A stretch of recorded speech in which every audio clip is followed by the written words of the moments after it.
next inductee is class of 1978, Mr. Ed Perry.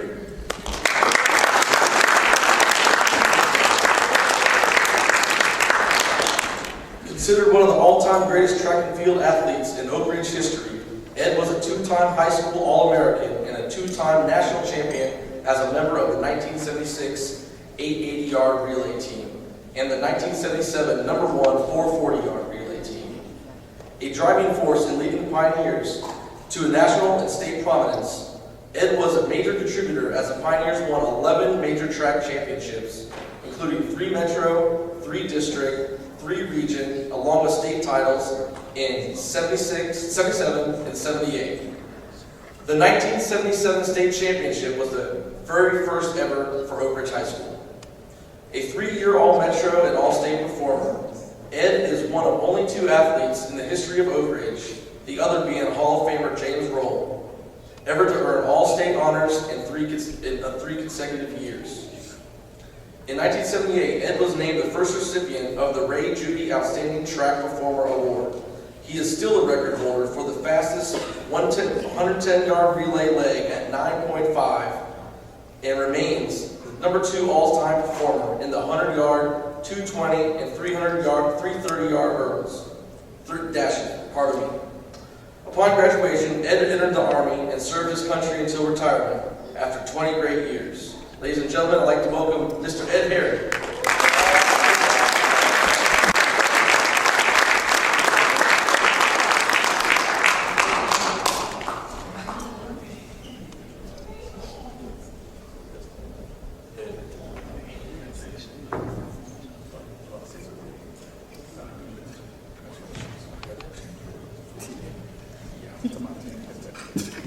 Good evening, everybody. Something real short. First, the motto was great to be a pioneer. Who, in fact, it really is. I'd like to thank the committee who voted me on to the Hall of Fame. Appreciate it. My family, they were sick. Appreciate y'all being here, sharing this moment. As I look in the audience, I see some of my dynamic classmates help me get these records. But participators, you guys don't mind standing up. I see my man Stanley Dunn. He's the left side of my brain. Stand up, Stanley, come on. We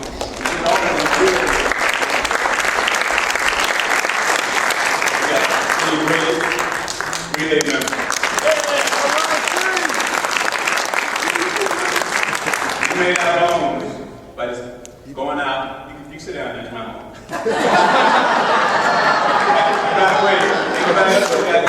I'm sorry, I just didn't see you. But we did our sports just to get out of doing chores at home.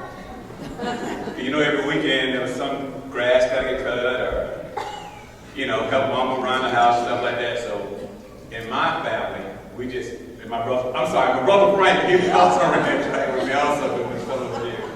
It's okay, Frank, you also have me doing it. But it ain't no point me saying nothing else because James Rolle done told a story about my jersey hanging up in the window. And the young lady made it quite clear that's how he came about it. And my street that I lived on had a bunch of class act athletes. We had James Rolle, of course, Thomas Cooper, a whole bunch of good athletes that's on that street. So with that being said, my first words were great to be a pioneer. My last words would be it's great to be a pioneer. Thank you for your time. The Ed Herring legacy is not complete until we talk about this, which started 40 years ago, 1976, in Jacksonville, Florida. Raines Bob Hayes invitation. Ed's first sophomore year. His aunt lived in Jacksonville, and so on the way up, he's making plans that he's going to go see his aunt at the track to, everybody knows, #1 rule to stay with the team. Well, his aunt is best friends with Margaret Day, who is James Day, head track coach at Jacksonville Raines, and that's his wife. Coach Day and Oak Ridge, Raines and Oak Ridge have had tremendous relationships. Well, we go on.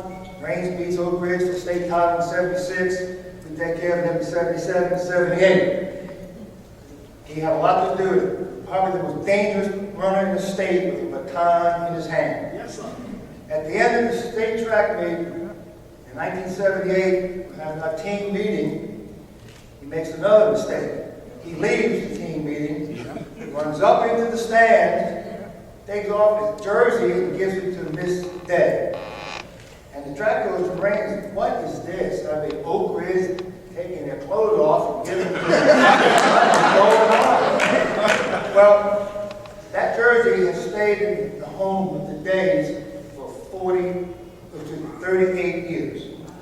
And Miss Day passed away several years ago, and Coach Day couldn't understand that she had no memorabilia from anybody from Jacksonville Reigns, just Ed Perry from Oak Ridge High School.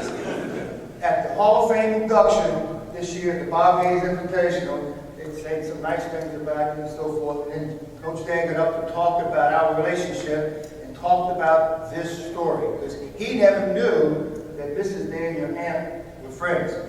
At that time, he said it belongs to the man who's going into the Oak Ridge Hall of Fame.